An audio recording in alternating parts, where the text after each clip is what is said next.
오늘은 5월 두 번째 주일입니다. 하나님 앞에서 어버이를 생각하는 주일을 맞았습니다.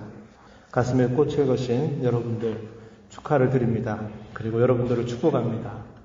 주님께서 은혜를 베풀어 주셔서 여러분들의 자녀 손들이 효자가 되고 효녀가 되기를 진심으로 바라고 여러분의 삶에 건강에 복이 함께하기를 축복합니다.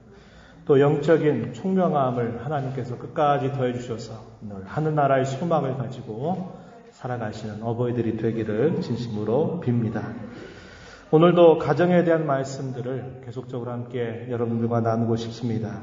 지난 주일 진정한 가족은 우리가 이 땅에서 맺는 가족 관계를 넘어서서 하늘의 가족을 이루는 것이다 라는 말씀을 함께 나누었습니다. 우리가 이 땅에 사랑하는 가족들 모두가 다 하늘의 참 가족이 되도록 힘쓰고자 하는 말씀을 우리가 함께 나누었습니다. 지상교회, 이 땅에 존재하는 교회가 우리가 완전한 교회라고 생각하지 않습니다. 우리 자신이 완전하지 않기 때문에 우리가 함께 모여 이루는 교회 또한 완전하지 못하다는 것이죠. 이 땅의 교회가 불완전한 교회인 것처럼 이 땅에서 우리의 가정도 완전하지 못합니다. 이 말은 단순히 어떤 이유에서든지 우리의 가족을 이루는 성원들이 빠져 있는 경우를 말하는 게 아닙니다. 그건 우리가 어떻게 알 수 없는 일이죠. 제가 말씀드리고자 하는 것은 지금 우리의 가족을 이루고 있는 성원 그 자체를 말하고 있는 것입니다. 우리의 가정이 불완전하다라고 이렇게 말하는 것은 우리의 가정이 아직은 하늘의 가족이 되지 못했다라는 것이거나 아니면 아직 여러 가지 면에서 그런 가족의 면모를 드러내지 못하는 것을 말하는 것입니다. 가정의 달을 맞아서 우리가 새벽마다 욥기의 말씀을 읽어가고 있는데 이 욥의 가정을 한번 생각해 보면서 오늘 우리의 가정이 어떠해야 될지를 함께 교훈을 나누고자 합니다. 주님의 말씀의 은혜가 우리 모두에게 함께 하기를 축복합니다. 먼저 우리가 생각하는 부분은 욥의 가정입니다. 사실 대개 우리가 욥기를 읽어가면서 관심을 갖는 것은 욥에 대한 관심이죠. 그가 당하고 있는 고난이고 고난 속에서 신음하고 있는 그의 모습이고 그 고난을 이겨낸 욥의 모습을 우리가 많이 떠올리게 됩니다. 그러나 오늘 저는 여러분과 함께 욥의 가정을 좀 생각해 보려고 해요. 그래서 이 욥의 가정에 대한 말씀을 쭉 정리를 해보면 욥기서 1장과 2장의 내용을 통해서 욥이 고난을 받기 전에 그의 가정의 모습이 어떠했는가 하는 것을 생각해 볼 수 있겠습니다. 그의 가정은 아들이 7명이었고 딸이 3명이어서 모두 가족, 자녀들이 10명이었다고 알려줍니다. 그의 가정은 아주 경건한 가정의 면모를 잘 보여주고 있습니다. 욥기서 1장 2절 말씀에 보면은 이렇게 이야기합니다. 그에게 아들 7과 딸 3이 태어나니라. 하나님께서 10명의 자녀를 욥에게 주셨다. 이렇게 이야기합니다. 물론 그의 아내가 있었겠고 또 많은 남녀 종들을 거느리고 있었다는 것을 우리가 알게 됩니다. 그가 어떠한 모습으로 이 가정을 잘 일구어가고 있었는가에 대해서는 역시 욥기서 1장 4절, 5절 말씀에 보면은 그의 가정이 어떻게 하나님을 섬겼는가 하는 것을 잘 보여줍니다. 1장 4절에 보면 그의 아들들이 자기 생일에 각각 자기의 집에서 잔치를 베풀고 그의 누이 3명도 청하에 함께 먹고 마시더라. 5절에 그들이 차례대로 잔치를 끝내면 욥이 그들을 불러다가 성결하게 하되 아침에 일어나서 그들의 명수대로 번제를 드렸으니 이는 욥이 말하기를 혹시 내 아들들이 죄를 범하여 마음으로 하나님을 욕되게 하였을까 함이라.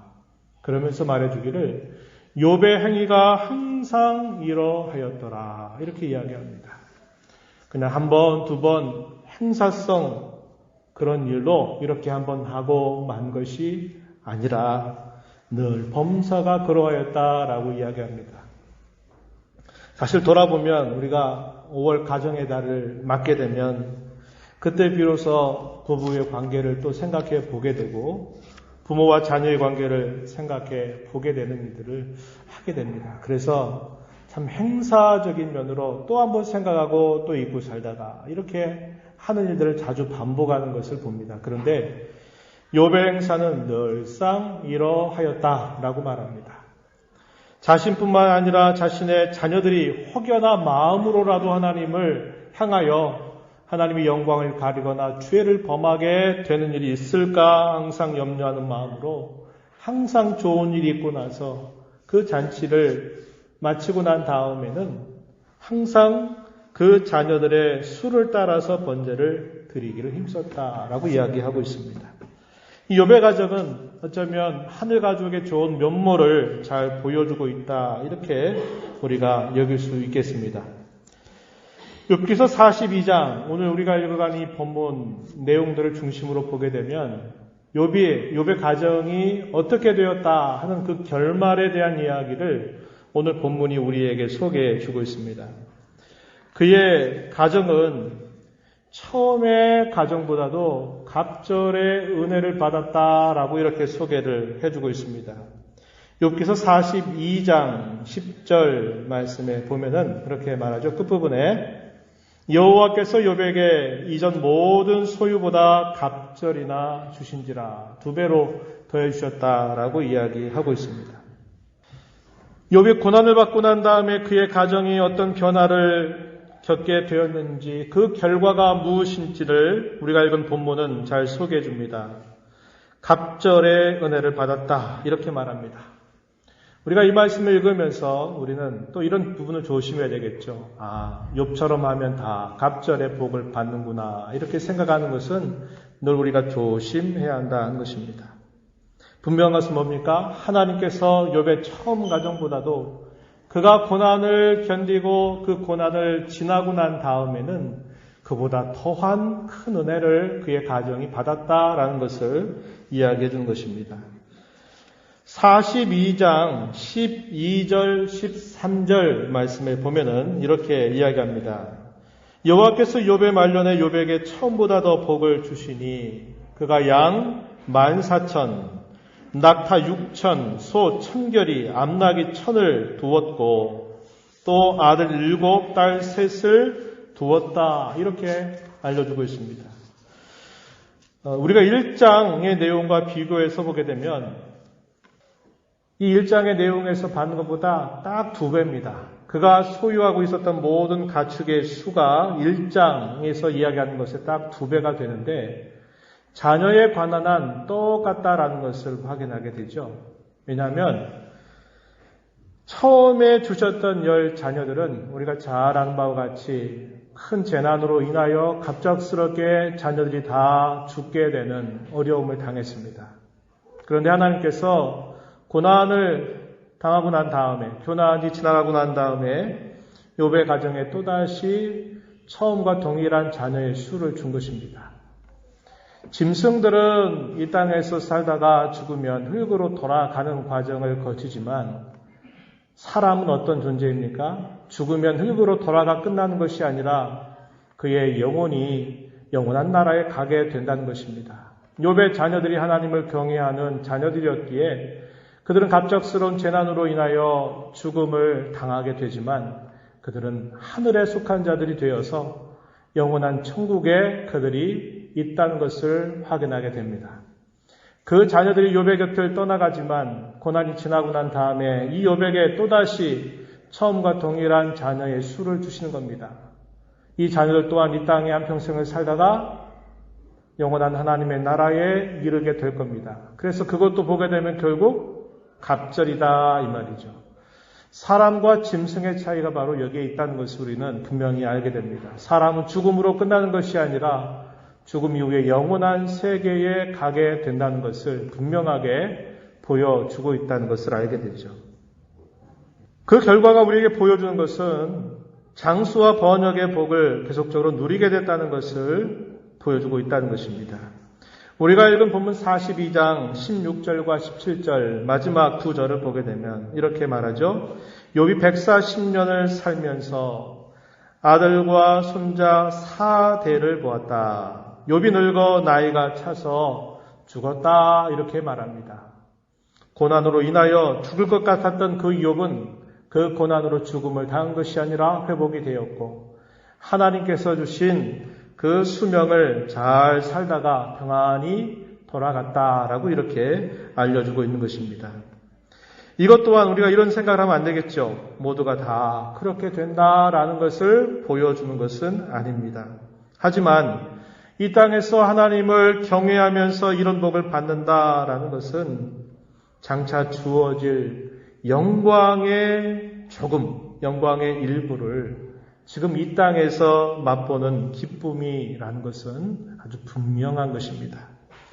성도에게 장차 주어질 그 영광의 전부는 우리가 가히 상상할 수 없을 만큼 풍성하고 놀랍습니다. 그런데 욥은 그가 고난을 겪고 난 다음에 이 땅에서 그러한 복의 작은 부분을 누렸다고 하는 거죠. 그것도 굉장한 기쁨이 될 수 있다는 것을 우리는 알게 되는 것입니다. 욥의 가정의 처음의 모습과 나중 모습 사이에 무슨 일이 일어났습니까? 우리 마치 이 부의곡선이라고 하는 게 있죠. 부의곡선. 이 코로나 사태로 인해서 많은 경제를 내다봤던 전문가들은 이 코로나는 일시적인 경제적 위험을 가져다 주고는 아마 이 상황이 진정되면 또다시 상승하게 될 거다. 이런 기대를 한 적이 있습니다. 그래서 이 V곡선이라고 그런 거예요. V. 이렇게 바닥을 딱 찍고 다시 금방 회복할 것이다. 우리 모두가 그런 기대를 가지고 있고 또 나라나 모든 세계가 그렇게 되기를 간절하게 바라는 마음이 같을 것입니다. 마치 이런 V곡선처럼 욥은 처음의 가정과 나중의 가정 사이에 고난과 시련을 겪게 됩니다. 이 고난과 시련을 통해서 가장 낮은 바닥을 경험하게 되었습니다. 그렇다면 이 고난과 시련이 왜 욥에게 닥쳤는가 우리는 생각해 볼 수 있습니다. 이 고난과 시련은 사실 욥에게만이 아니라 모든 사람들에게 있는 것입니다. 하지만 불신자가 당하는 고난과 시련이 있는가 하면 신자가 당하는 고난과 시련이 따로 있다는 것을 우리는 알아야 됩니다. 욥이 당하게 된 이 고난과 시련은 신앙 때문에 당한 그런 시련과 고난이었음을 성경이 분명하게 말해주고 있습니다. 사실상 욥이 하나님을 섬기는 자가 아니었다면 그가 겪는 이런 고난이나 시련이라는 것은 분명히 없었을 것이에요. 그런데 그가 이러한 큰 일을 당하게 된 것은 그가 하나님을 섬기는 사람이었기 때문이라고 알려주고 있어요. 마찬가지로 저와 여러분이 당하는 고난과 시련도 신앙 때문에 당하는 경우가 참 많습니다. 모든 경우가 그런 것은 아니에요. 그러나 그런 경우가 참 많습니다. 또한 직접적으로 이런 신앙 때문에 당하는 고난이나 시련이 아니더라 하더라도 사실상 성도인 저와 여러분이 이 땅을 살아가면서 겪는 모든 어려움들에는 반드시 우리가 믿는 이 신앙과 연결되어 있다라고 하는 것입니다. 성경은 성도에게 고난과 시련은 그저 비껴갈 수 있는 것이 아니라 그것은 모든 신자에게 마땅히 주어지는 필수 과목과 같은 것이라고 알려주고 있습니다. 바울 사도는 로마서 5장 1절로부터 4절에서 이런 말을 하죠. 믿음으로 의롭다함을 받은 자들은 이미 의롭다함을 받는 순간 하나님과 화목의 관계를 이루었다라고 이야기하고 또한 그들은 장차 나타날 하나님의 영광을 소망하면서 살게 된다라고 가르쳐 주고 있습니다. 그러면 이미 의롭다함을 받아서 화평의 열매를 맛보고 있는 자신과 장차 그가 누리게 될 그 하나님의 영광 사이, 이미와 장차 사이에 분명히 있는 과정이 무엇인가를 소개해 주는데 그것이 바로 환난과 인내와 연단의 과정이라고 가르쳐 줍니다. 환난 중에도 즐거워하나니 환난은 인내는 연단은 마침내 소망을 이루는 줄 우리가 알미라라고 가르쳐 주고 있습니다.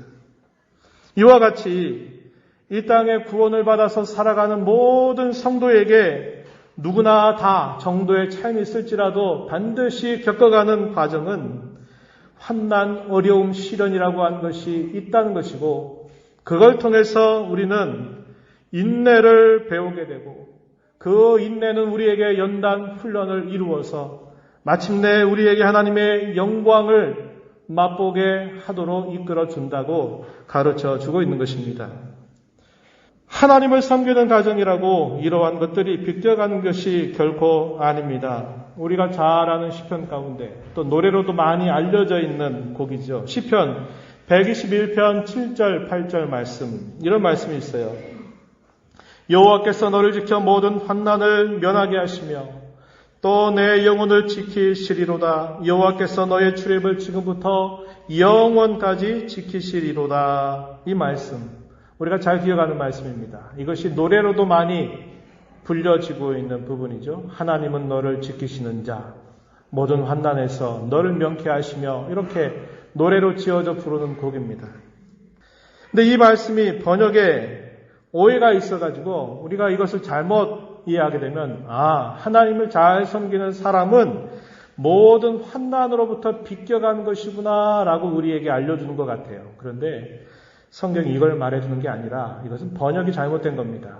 여기서 정확한 의미는 무슨 의미냐면 이런 말입니다.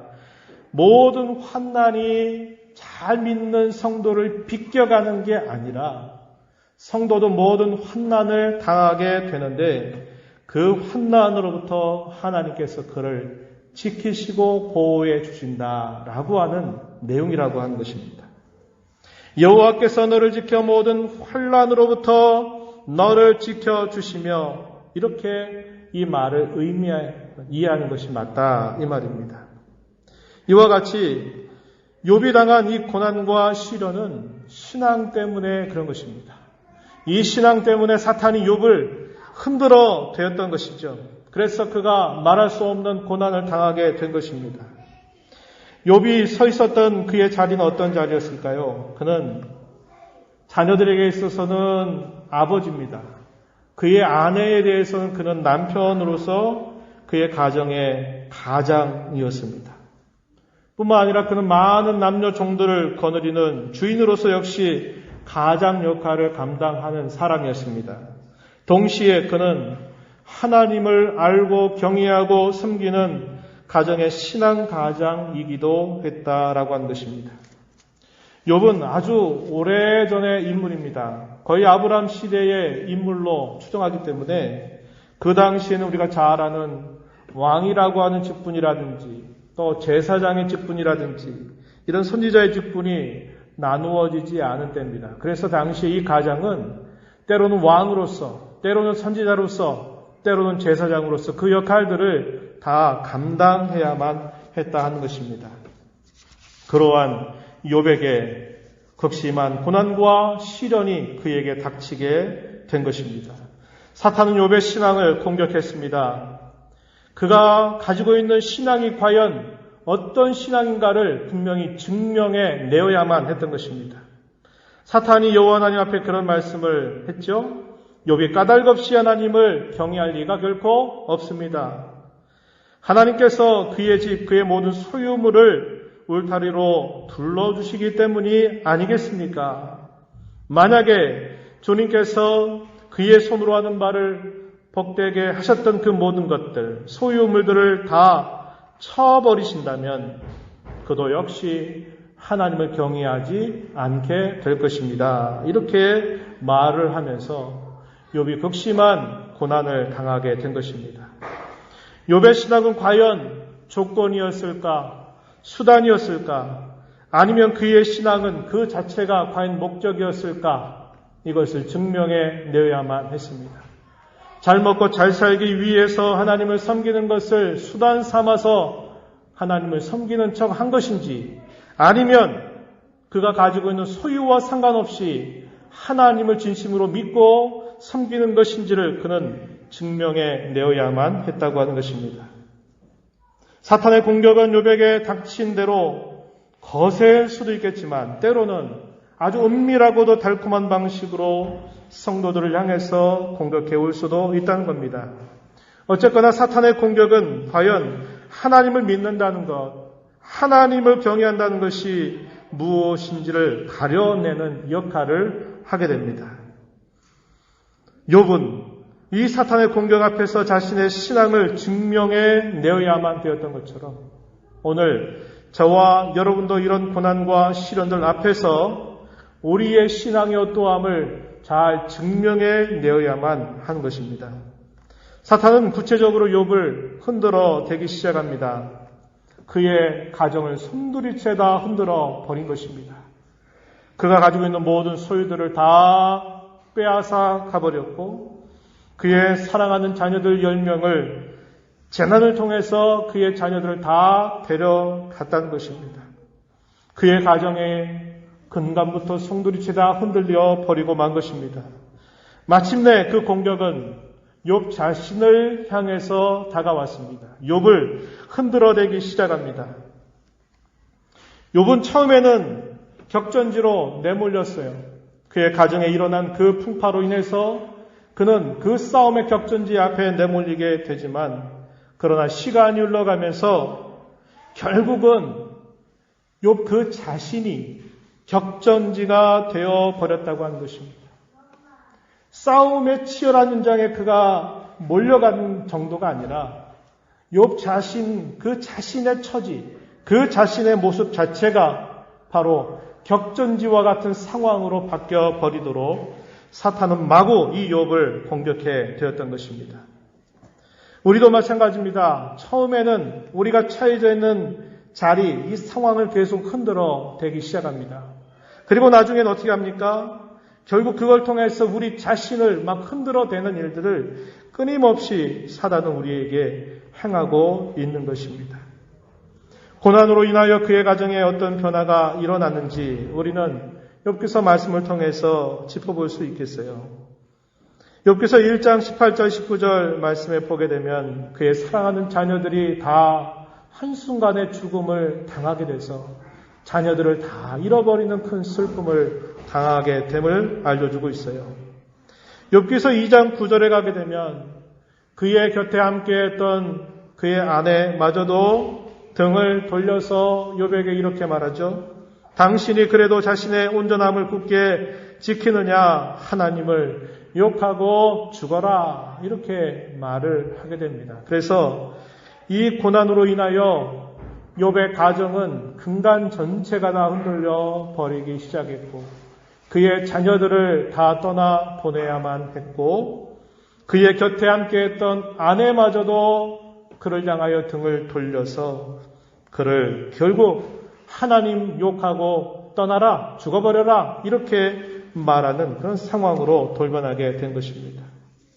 바로 그런 상황 속에서 욥 자신은 더욱더 치열한 싸움을 싸워야만 했습니다.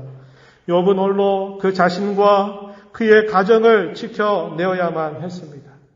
사탄은 욥을 거세게 흔들어댔고 욥은 인내를 통하여 그 거센 공격을 견뎌내어야만 했습니다. 이에 대해서 우리는 신약 성경 야고보서 5장 10절 11절 말씀에서 욥이 어떠한 태도를 가지고 그 공격을 맞섰는가 그것을 우리가 잘 확인해 볼 수 있습니다. 야고보서 5장 10절 11절 말씀 이런 말씀이 주어져요. 형제들아 주의 이름으로 말한 선지자들을 고난과 오래 참음의 본으로 삼으라. 보라 인내하는 자를 우리가 복되다 하나니 너희가 욥의 인내를 들었고 주께서 주신 결말을 보았거니와 주는 가장 자비하시고 긍휼히 여기시는 이시니라 이렇게 알려줍니다. 욥에 대하여 직접 이름을 언급했어요.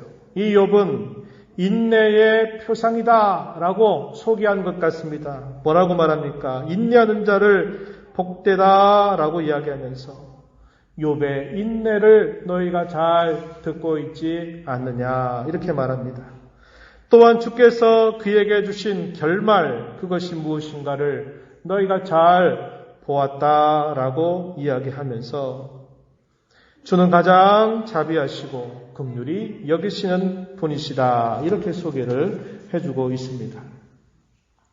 한 성경학자는 이 야고보서 5장 11절 이 말씀을 설명하면서 이렇게 말합니다.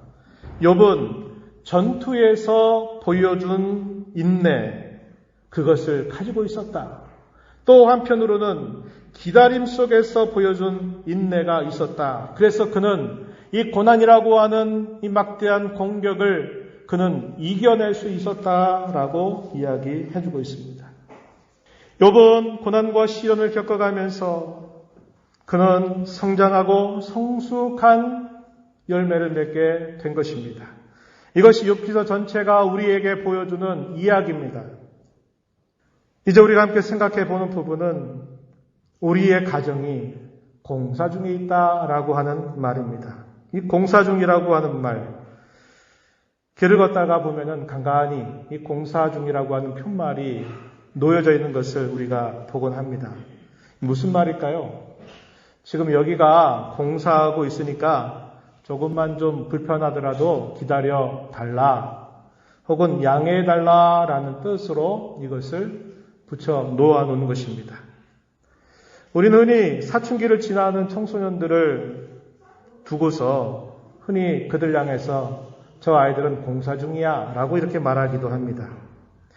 우리가 살아가는 이 신앙의 세계 속에서도 신앙의 사춘기를 지나는 성도들을 우리가 간간히 보죠.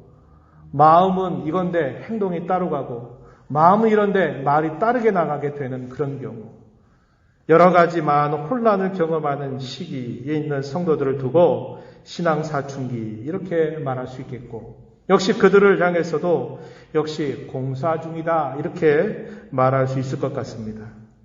사실상 우리가 넓게 본다면 우리 자신도 우리가 이미 받은 이 구원의 은혜로부터 이 구원이 완성되는 그 마지막 순간까지 우리는 계속 우리의 신앙은 공사 중 상태를 경험하게 됩니다. 우리의 교회도 마찬가지겠죠. 불완전한 교회가 좀 더 성숙하고 성장한 교회로 가려고 한다면 역시 그런 과정에서 우리의 교회도 역시 공사 중이다라고 말할 수 있을 것입니다. 오늘 이 가정의 달을 맞이하여 우리는 우리의 가정도 역시 공사 중이다라고 여러분과 함께 나누고 싶은 것입니다. 욥은 자신이 당한 그런 고난과 시련을 이겨나갈 때 두 가지의 면모를 분명히 보여주었는데, 아까도 살폈던 것처럼 거센 그런 공격들 앞에서 그가 견디어내는 것, 또 기다림 속에서 그가 끝까지 참아내는 모습을 보여주었습니다. 그걸 두고 야고보는 욥의 인내라는 말로 사용을 했습니다. 욥은 그런 극심한 시련과 곤란, 시련을 겪게 되면서 그의 가정은 처음보다 더 나중에 가정이 든든하게 세워지게 되었는데, 그 과정 속에서는 가장 우선적으로 주어졌던 것이 뭐냐면 하나님의 긍휼과 자비가 그에게 항상 함께했다는 것을 말해주고 있는 겁니다. 야고보서 5장 11절 아까 읽었던 그 말씀에 보면은 우리가 두 가지 면을 생각할 수 있는데, 하나는 뭐냐면 주님은 가장 자비하시고 긍휼히 여기시는 이시다라고 소개해 주고 있습니다. 성도의 가정은 공사 중인데 성도의 가정은 무엇보다도 하나님의 긍휼과 자비로 세워지는 가정이라고 하는 사실입니다. 하나님의 긍휼과 자비가 함께해서 그 가정을 붙들어 주셔야만 그 가정이 결국 더 좋은 모습으로 성장하고 성숙해 갈 수 있다는 것을 우리는 알게 된 것입니다. 우리가 잘 아는 시편 127편 1절 말씀에 보면 이런 말씀이 있어요. 여호와께서 집을 세우지 아니하시면 세우는 자의 수고가 헛되며 여호와께서 성을 지키지 아니하시면 파수꾼의 깨어 있음이 헛되다. 이렇게 우리에게 말해줍니다. 아무리 수고하고 아무리 깨어있고 아무리 노력을 한다 하더라도 하나님께서 세워주시지 않는다면, 하나님께서 지켜주시지 않는다면 결국 모든 것들이 다 헛될 뿐이다 라고 우리에게 알려주고 있는 겁니다. 욥은 혼란을 겪죠. 자신이 당하게 된 그 모든 고난의 이유를 욥은 어디로 돌리느냐? 사탄의 공격으로 처음엔 알지 못해요. 어디로 돌립니까? 하나님이 내게서 등을 돌리셨다.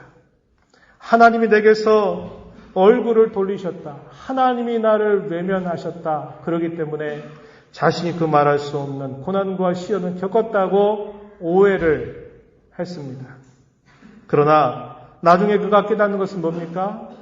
하나님은 자기가 생각했던 것처럼 하나님은 자신에게 등을 돌리신 적도 없었고 하나님께서 자신을 외면하시는 적도 없었다는 것을 그가 깨닫게 됩니다. 그러면서 그는 내가 전에는 귀로만 들었는데 이제는 내가 눈으로 주님을 배웠습니다. 라고 그는 고백한 겁니다. 하나님이 침묵하시는 것 같았고 하나님이 내가 이 당하고 있는 고난과 시련의 자리에서 나를 떠나버리시고 나를 외면하신 것처럼 생각했는데 알고 보니 하나님은 언제나 그 자리에서 나를 붙들고 계셨고 나를 지키고 계셨다고 하는 것을 욥은 깨닫게 되면서 내가 전에는 귀로만 들었는데 이제는 제가 눈을 가지고 주님을 친히 배웠습니다. 라고 그는 고백을 하게 되는 겁니다. 욥의 인내에 대해서도 말할 때 욥이 인내하고 참고 견딘 것만 이야기하는 게 아니라 이 야고보서 5장 11절에서도 말하기를 주께서 항상 자비로우시고 긍휼이 풍성하신 분이다라는 사실을 이야기해주고 있는 겁니다. 그리고 또 한 가지 뭘 이야기합니까? 인내라고 하는 것입니다. 우리의 인내와 연단을 통해서 우리의 가정은 계속적으로 성숙하고 성장해 가야 된다라는 것을 우리는 배우게 되는 것입니다. 그래서 우리는 이 두 가지를 꼭 잊지 말아야 돼요. 하나는 하나님께서 세워주셔야만 됩니다. 하나님께서 지켜주셔야만 됩니다라는 사실을 언제나 우리가 붙들고 그 하나님의 자비와 긍휼을 구하는 자세를 가져야 되고 또 하나는 우리가 당하는 그런 모든 어려움들, 우리의 가정에 닥치는 여러 시련과 어려움들이 있을 때마다 우리는 인내와 연단을 잘 감당하는 자세를 가져야 된다는 것을 우리가 알게 되는 것입니다. 피할 수 없는 고난, 시련 앞에 우리는 당당하게 맞서는 자세를 가져야 합니다. 어려움에 처하거나 공경에 빠지게 되는 경우 그 이유가 어떠하든지 간에 저와 여러분은 이 모든 것들을 우리의 신앙과 연결시켜서 생각할 수 있어야만 된다고 하는 것입니다. 고난과 시련으로 무너지는 가정이 아니라 이 고난과 시련을 통해서 더 든든하게 세워지는 그런 가정이 되기를 진심으로 바랍니다. 모든 가족 성원이 다 참신자라면 얼마나 좋겠습니까? 그러나 너무 낙심하지 마십시오. 나 한 사람이라도 됩니다.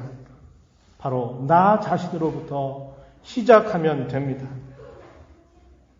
욥은 자신이 가정의 가장이면서 그는 신앙의 가장이었고 자녀들이 떠나가고 그의 아내마저 등을 돌렸다 하더라도 그는 그 가정을 지켜내야만 되는 가장의 역할을 감당해야만 했습니다.